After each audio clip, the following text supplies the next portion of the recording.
Как зрители уже знают из предыдущих двух частей, Юрий Ларин для строительства коммунизма не гнушался превышать полномочия, нарушать коллективные методы принятия решений, использовать как таран общественное мнение и даже немцев.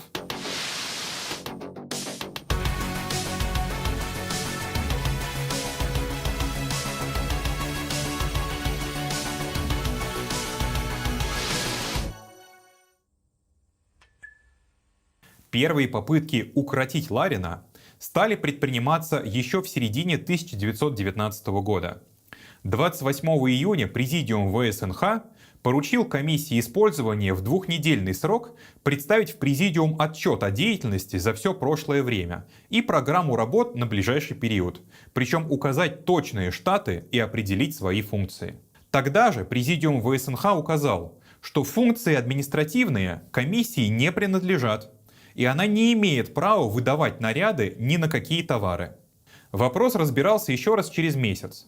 Тогда Президиум ВСНХ постановил признать, что в компетенцию комиссии использования входит лишь составление и разработка планов использования согласно существующим декретам. Никакие постановления комиссии использования непосредственно опубликовываться не могут, а должны вноситься на утверждение соответствующих органов. Хотя Ларину недвусмысленно указали, что он не может выступать от имени партии и печатать постановления в обход всех формальных процедур, с работы в самой комиссии использования его никто не снимал.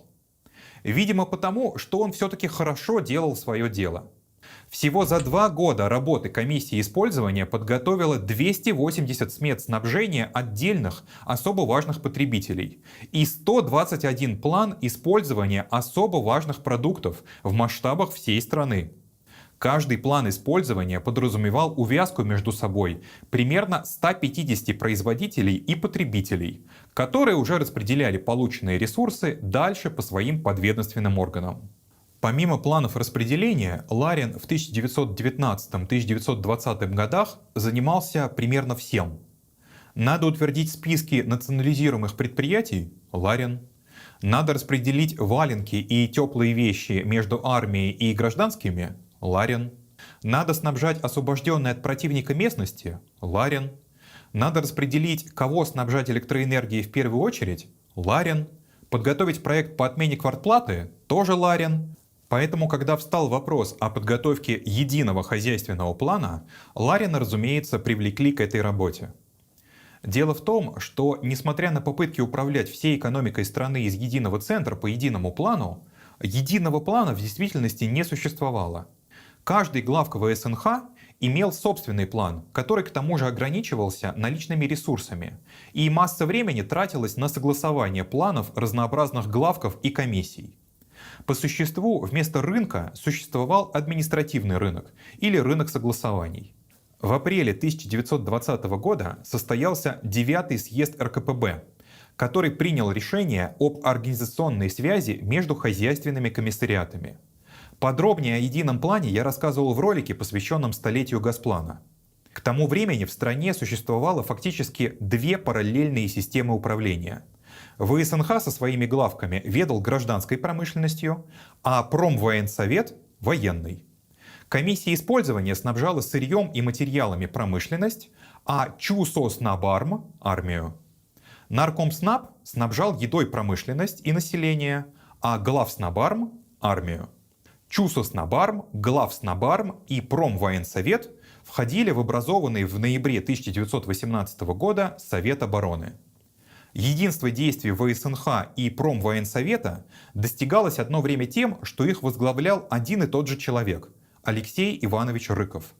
В начале 1920 года, после перелома в гражданской войне, Совет обороны был преобразован в Совет труда и обороны – СТО. СТО как раз и должен был стать новой инстанцией над всеми существующими для согласования деятельности ВСНХ, Промвоенсовета и наркоматов, продовольствия, внешней торговли, финансов и остальных. В 1920 году чуть не все крупные хозяйственники отметились публикациями о том, как перестроить работу государственных органов, чтобы можно было составить и реализовать действительно единый хозяйственный план. Ларин не мог остаться в стороне.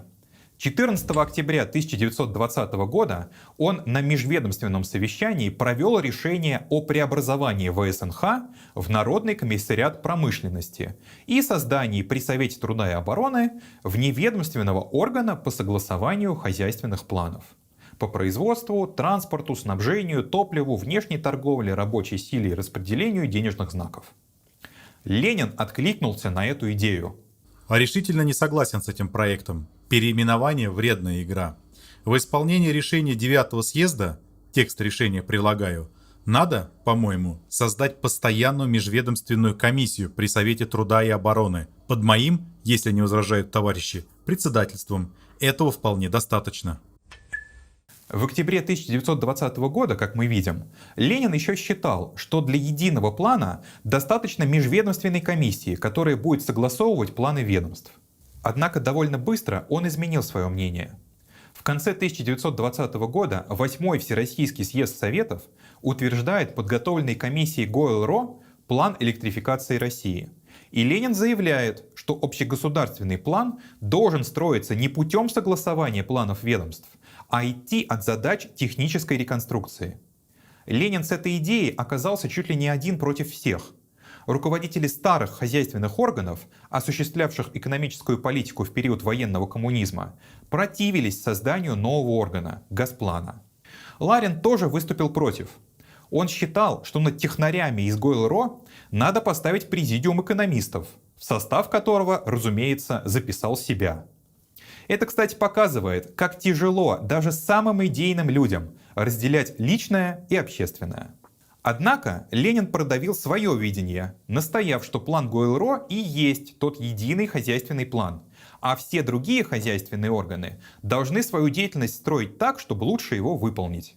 Важной особенностью того времени было то, что несогласие с Лениным само по себе не влекло карьерных неприятностей, и тем более угрозы жизни. Ларин не только продолжал работать в ВСНХ, но и состоял в экономической комиссии Совнаркома, а при образовании Госплана стал членом президиума Госплана. По этому поводу Ленин писал председателю Госплана Глебу Максимилиановичу Кржижановскому. Ларина ЦК решил пока оставить. Опасность от него величайшая, ибо этот человек по своему характеру срывает всякую работу, захватывает власть, опрокидывает всех председателей, разгоняет спецов, выступает без тени прав на сие, от имени партии и так далее. На вас ложится тяжелая задача – подчинить, дисциплинировать, умерить Ларина. Помните, как только он начнет вырываться из рамок, бегите ко мне или шлите мне письмо, иначе Ларин опрокинет всю общеплановую комиссию. Подозрения Ленина подтвердились. Ларин, даром что сам был членом президиума Госплана, опубликовал летом 1921 года в «Правде» статью с резкой критикой его работы. По-настоящему эту работу должен был бы выполнить Госплан. К сожалению, деятельность его вместо этого приобрела несколько академический характер. И пока не дала проверки и практических определенных предложений по производственным программам хоть сколько-нибудь значительного количества наших фабрик. В собрании сочинений Ленина отложилась переписка с Кржижановским, где они согласуют план борьбы против Ларина. План был простой. Дать Ларину индивидуальное задание, параллельно такое же задание дать человеку более дельному, деловитому, осторожному. Подождать, пока Ларин завалит дело, сравнить результаты работы Ларина и более делового человека.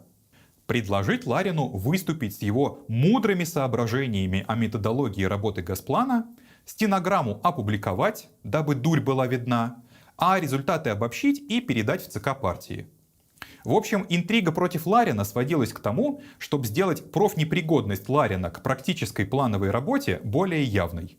На всякий случай Кржижановский в газете «Экономическая жизнь» опубликовал разъяснение, что во избежание недоразумений Госплан сообщает, что до утверждения в Совете труда и обороны все опубликованные товарищем Лариным программы имеют характер лишь подготовительных расчетов, подлежащих неограниченным изменениям. 16 декабря 1921 года по предложению Госплана комиссия использования была ликвидирована. Закату карьеры Ларина способствовала не только битва с Госпланом. Ларин абсолютно не принял НЭП. Вообще, в проектах Ларина четко видны две линии. В отношении крестьян он предлагал товарообмен и даже писал, что для крестьян надо сохранить деньги, коль скоро крестьяне готовы за них работать. Но в отношении рабочих и государственной промышленности стоял за полное безденежное хозяйство и продуктообмен между государственными фабриками. Несмотря на то, что ЦК зарезал Ларинский проект об отмене денег в январе 1920 года, Ларин не оставляет попыток и осенью 1920 года в «Правде» радостно сообщает читателям, что по его докладу в Совнарком внесен проект об отмене оплаты за все продукты, отпускаемые наркомпродом рабочим, отмене платы за квартиры, топливо, газ, электричество, телефон, водоотвод, канализацию, почтовые отправления. Декрет об отмене некоторых денежных расчетов был принят 11 октября 1920 года. Ларин ликовал. Он писал, что это только начало, и когда у государства будет больше продуктов, и наркомпрод сможет распределить их достаточное количество, отпадет необходимость в сухаревках, то есть подпольных рынках, и можно будет вообще отменить деньги. Ларин писал: Наши дети, выросшие, будут знакомы с деньгами уже только по воспоминаниям, а наши внуки узнают о них только по пестрым картинкам в учебниках истории. Разумеется, он воспринял НЭП как поражение. Поражение партии и поражение личное. Осенью 1921 года, через год после того, как Ларин, как ему тогда казалось, почти отменил деньги, Ларин горько вопрошал партийцев в клубе Московского комитета РКПБ: «Чему радуетесь?» Следует открыто рассматривать ее, новую экономическую политику, как наше поражение, как нашу уступку, но отнюдь не как какое-то новое радостное завоевание, как необходимый и неизбежный шаг, но не как повод к пляске и танцам. Мы незаметно и постепенно стали подходить на деле к превращению крупных государственных предприятий, по сути вещей, в частные. Интересы купли-продажи с точки зрения отдельного предприятия или треста начинают главенствовать. Основной уклон этого вида извращения совершенно ясен. Это уничтожение души государственного хозяйства. Право распоряжения результатами производства – это подрыв экономического влияния и хозяйственной мощи пролетарского государства, торжество частнохозяйственного усмотрения и частнохозяйственной анархии в юридической оболочке государственных форм. Пролетарское государство не может в безопасности для себя и не должно на сколько-нибудь длительный срок выпустить из своих рук централизованное распоряжение подавляющей массой фабрично-заводских и горно-промышленных изделий. Остается сделать еще шаг, и мы пришли бы к внутреннему перерождению самой государственной промышленности, и не только к изложенным уже последствиям. У Ларина было несколько основных черт характера: полное самозабвенное служение делу коммунизма и полное игнорирование политической конъюнктуры. Ларин считал, что от НЭПа нужно избавиться при первой возможности, и молчать не собирался. После битвы с Госпланом Ларина направили во ВЦИК, но мнение о нем у Ленина уже сформировалось совершенно определенное. В феврале 1922 года Ленин писал во ВЦИК Янукидзе: Товарищ Янукидзе, из бесед и сообщений здесь, в Москве, я заключаю, что есть нечто вроде расхлябанности в президиуме ВЦИКа и его работе. Это неудивительно, ибо все члены его завалены 20 делами, как водится в нашей Обломовской республике. От этого усиливается влияние таких людей, как Ларин. Хороший парень, как поэт, как журналист, как лектор. Но мы, дураки, ставим его к законодательной работе и этим портим, губим и его, и работу. Следите Христа ради построже, никуда не пускать Ларина. Если уж попал куда, не верить ни одному его плану, проекту и без тройной проверки не давать ходу. Следите, чтобы не было обычного хаоса, когда через президиум ВЦИКа стараются, полуобманом, протащить нечто помимо Совнаркома и Госплана. Видимо, замечание Ленина про полуобман было вызвано воспоминаниями о широкой деятельности Ларина в 1918 году. Ко времени написания процитированной записки судьба Ларина уже была решена. 17 января 1922 года Политбюро ЦК РКПБ постановило удовлетворить просьбу Красина об отзыве в его распоряжение товарища Ларина. Красин в то время был в Лондоне И Ленин с облегчением сослал туда Ларина, для надежности послав Красину записку столь прекрасную, что я воспроизведу ее целиком. Леониду Борисовичу Красину, 19 января 1922 года. Товарищ Красин, насчет Ларина к решению Политбюро от 17 января добавляю. Первое. Держите его в Лондоне как можно дольше. Второе. Если поверите хоть одной его цифре, прогоним со службы. Третье. Берегите его здоровье, лечите лучше, назначьте ответственного врача. Четвертое. Займите его длительной литературной работой по немецким и английским материалам. Если не знает, выучите английскому языку. Пункты 1, 3 и 4 провести особо строго и особо тактично. Пункт 2 втройне строго. С коммунистическим приветом, Ленин. Неясно, сколько времени Ларину удалось продержать в Лондоне, но на 11-м съезде Компартии в конце марта 1922 года он был и рьяно нападал и на Ленина, и на НЭП. Ларин обвинял ЦК в ослаблении планового хозяйства, что привело к свободному развязыванию стихии и усилению промышленного и финансового кризиса в стране. Протестовал против установления системы торговых операций одного государственного органа с другим. В заключение Ларин указал на то, что в партии постепенно выделяется и кристаллизуется крыло товарищей, скатывающихся к возврату к буржуазии, и обвинил ЦК в том, что он не ведет решительной борьбы с этими элементами. Ленин в ответ заявил, что у Ларина фантазия летает за 1 000 000 километров, и в пылу фантазии Ларин регулярно морозит чушь. Ленин высказался мягче, но смысл тот. Поэтому государственное, хозяйственное, плановое, экономическое дело предоставить Ларину нельзя. А надо, чтобы Ларин писал публицистику для молодого поколения. После 1922 года влияние Ларина сошло на нет. Никаких постов ему больше уже не давали.